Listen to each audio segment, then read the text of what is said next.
This lecture is entitled Absolutism in Central and Eastern Europe to 1740.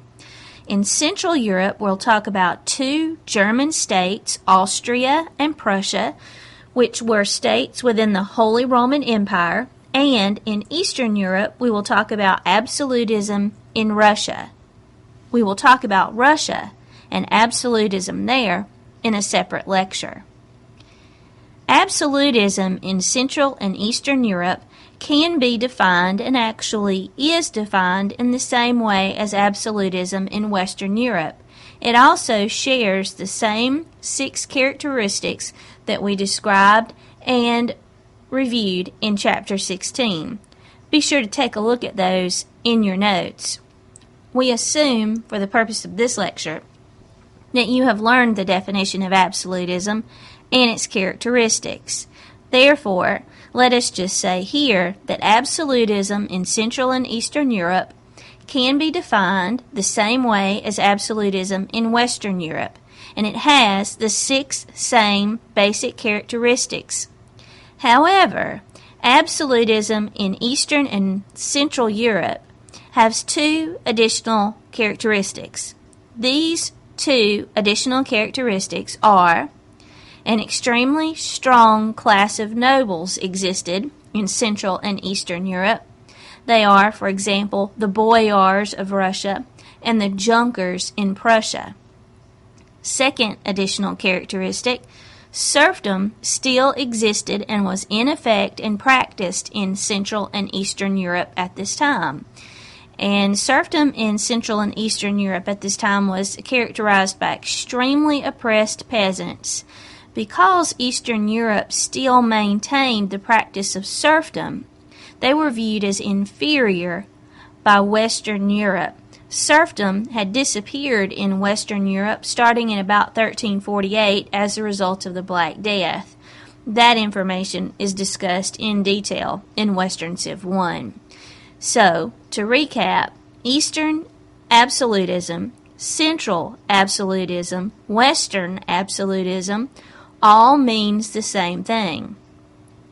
All share 6 basic characteristics. Then Central and Eastern Europe have the 2 additional characteristics of strong nobles and serfdom still in effect.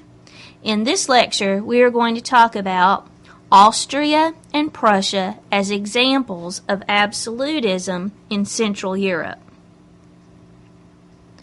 Following the 30 Years' War from 1618 to 1648, the Austrian Habsburgs established absolutism in Austria.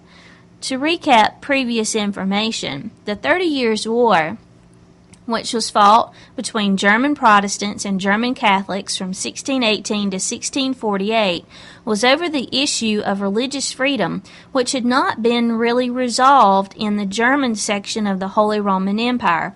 When the Protestant Reformation began in 1517, every country in Europe had to decide whether they would remain true to the Catholic Church or follow Martin Luther and others who were following him, developing their own sects or groups, and become Protestants. The way the Germans responded to this was in 1555 with an agreement called the Peace of Augsburg, which specified that a German prince would determine the faith of his subjects. In other words, there was no religious freedom in Germany in 1555 and after. Well, this did not sit well with the German people. They were often required in their lifetime to change religion as their leaders changed. So by 1618, this had come to a breaking point, and in 1618, the German Protestants and German Catholics declared war on each other over the issue of the Peace of Augsburg and religious freedom. In 1648, the 30 Years' War was over. It was won by the German Protestants, and religious freedom was guaranteed. This war, the 30 Years' War, had been disastrous on the German part of the Holy Roman Empire. Because Austria was so weakened as a result of this war, a particular family living there saw the opportunity to seize control of the government and establish absolutism. That family was the Austrian Habsburgs. In the line of the Austrian Habsburgs, there are two absolutist kings that we are going to briefly focus on and the achievements of each. Between 1637 and 1657, Austria was ruled by Ferdinand III. Ferdinand III created a standing military. This is, of course, a necessity for a king who wishes to have a symbol of his great authority and power. Having a permanent standing army or military is a characteristic of an absolutist state. So, Ferdinand III created a standing army, which was a show of his power, but was also, he felt, a necessity. The Ottoman Turks had been growing in power. Their empire was getting larger. The Ottoman Turks had started from Turkey in 1453 and had expanded all the way through the Middle East, North Africa, and hopped across the Mediterranean Sea and a sea called the Sea of Marmara, which separated Turkey from the rest of Europe, and they began conquering territory in Central and Eastern Europe, and this had taken them right up to the boundary of Austria. So looking at this situation, Ferdinand III felt that at some point Austria would have to do battle with the Turks. He wanted Austria to be ready. Therefore, he created a standing military. Ferdinand III does not use this army himself against the Turks. That happens in 1683, when the Turks invaded Austria and made it all the way to their capital city of Vienna. Fortunately, the Austrian Habsburgs were ready with their permanent standing army. They defeated the Turks and pushed them farther back. They didn't stop at the boundary of Austria. They pushed them out of some additional territory that neighbored Austria, namely Hungary and Transylvania. When the Turks were driven out of Hungary and Transylvania, the Habsburgs took that land for their own. Charles VI reigned from 1711 to 1740 as the leader of the Austrian Habsburgs. In 1713, he issued a royal decree called the Pragmatic Sanction, which declared to Europe that Austria and Bohemia, as well as Hungary and Transylvania, which had been gained by defeating the Turks, were to be forever united and a part of the Habsburg territories in Austria. These areas, according to the Pragmatic Sanction of 1713, had to be forever united, passed to a single Habsburg heir, and couldn't be divided. What Charles VI was hoping to do here was to discourage Europe from attempting to take territory from Austria and the Habsburgs who ruled it.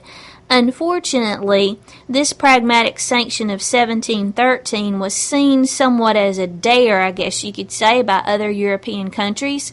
And since Charles VI had said that these areas were to be Austria's forever and ever and ever, other European countries decided that they would challenge him. And we'll see in successive chapters and lectures that Austria eventually loses some of this territory. We turn our attention now to Prussia.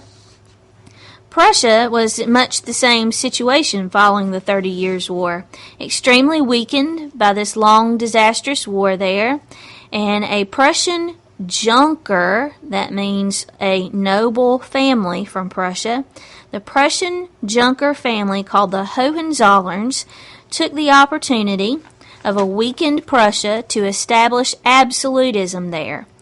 We will talk about in this lecture, briefly, two Prussian Hohenzollern absolutist leaders. They are Frederick William the Great Elector and Frederick William I, the Soldiers' King. The Hohenzollerns have a tendency to name their leaders Frederick William, or simply Frederick, or simply William, or a combination of the two, as I started with, Frederick William. So the first leader that we'll talk about is Frederick William the Great Elector, who reigned from 1640 to 1688.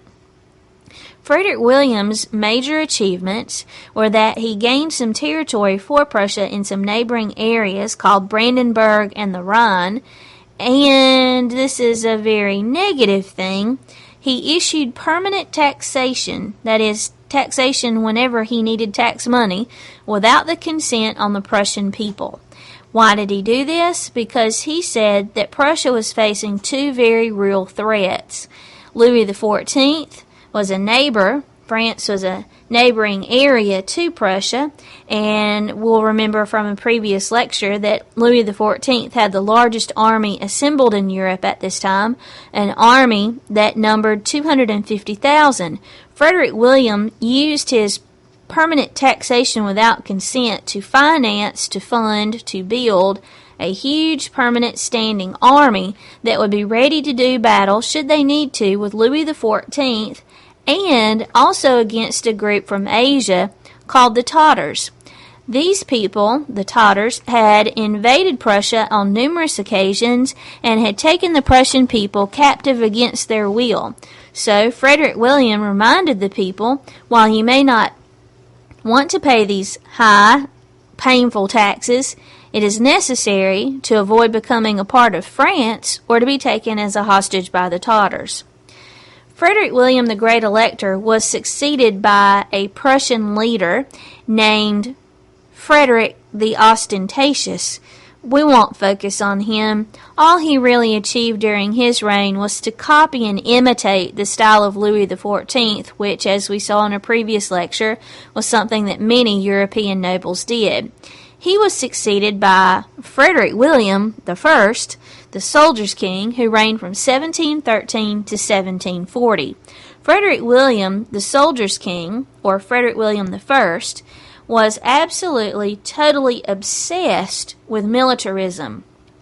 This was a man who lived the life of a soldier. He worked out vigorously, then spent the morning inspecting his troops, and he had no tolerance for mistakes among his troops.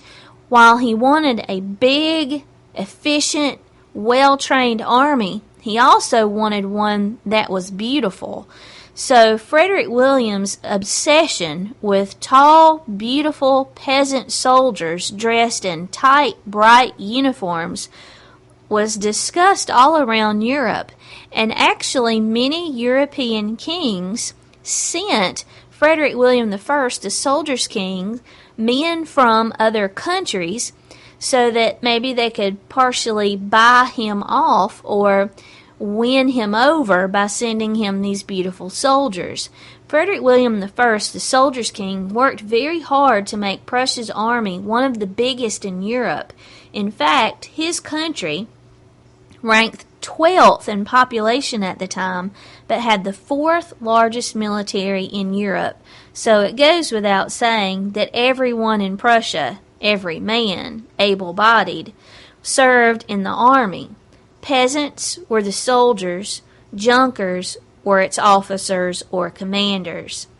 Frederick William I had the 4th largest army in Europe, but he was almost always at peace. He rarely used his army. He stated, and these are his own words, that he preferred not to spend money on war or to spend his boys. He also commented that while his wife was beautiful to him, nothing could compare to a Prussian soldier in uniform. So refer to your textbook picture to see the ideal Prussian soldier. Frederick William's idea of a perfect soldier: blonde, rosy-cheeked, tall, well-built, in a tight, bright uniform. Much speculation has existed about Frederick William's dedication to the army, why he was so into beautiful soldiers. We really can't answer that question, but when asked himself, as I said before, why he did not use his army as much as he could have, his reply was that he did not want to spend the money, nor did he want to spend his beautiful boys. That ends this particular lecture. In the lecture that follows, we will look at absolutism in Eastern Europe, specifically in Russia.